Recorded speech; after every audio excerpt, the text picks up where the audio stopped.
Hazrat Aisha Siddiqa raziyallahu ta'ala anha narrated that the Prophet Mohammad S.A.W.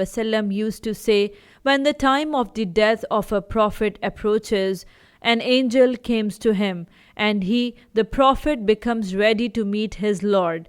The soul of the prophet is then taken away gently, and at that time the other prophets present there say to him, "We are your witnesses, and the glad tidings of paradise have been conveyed to you through us."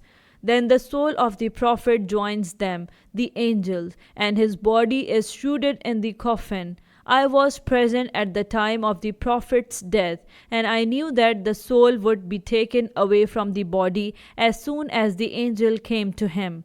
Later on, a group of his wives gathered, and none of them knew that he had died. And whenever we spoke to the Prophet, we used to address him as if he were alive. But the soul of Allah's Messenger had already been taken away. So, when the Prophet had expired, I said to Abu Bakr Siddiq raziyallahu ta'ala anhu, "Don't you see that the Prophet is not responding?" Hazrat Abu Bakr Siddiq raziyallahu ta'ala anhu went to the Prophet and uncovered his face.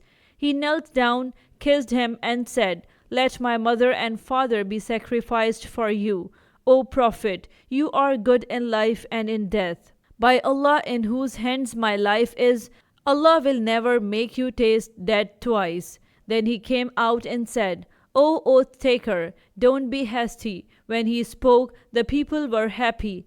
Then he said, "O Ibn Abu Quhafa," such as Umar, "when I lost my consciousness and I do not know that I have died, then do not inform the people of my death."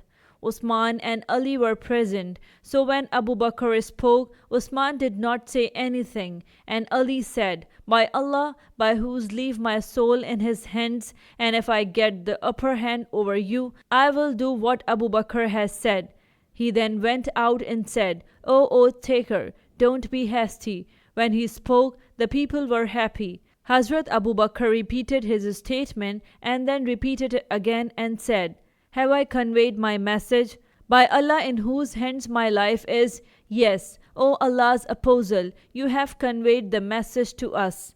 Abu Bakr added, "Then if I die, don't be afraid that Umar will be appointed as a caliph over you, for I don't think he is fit for the caliphate."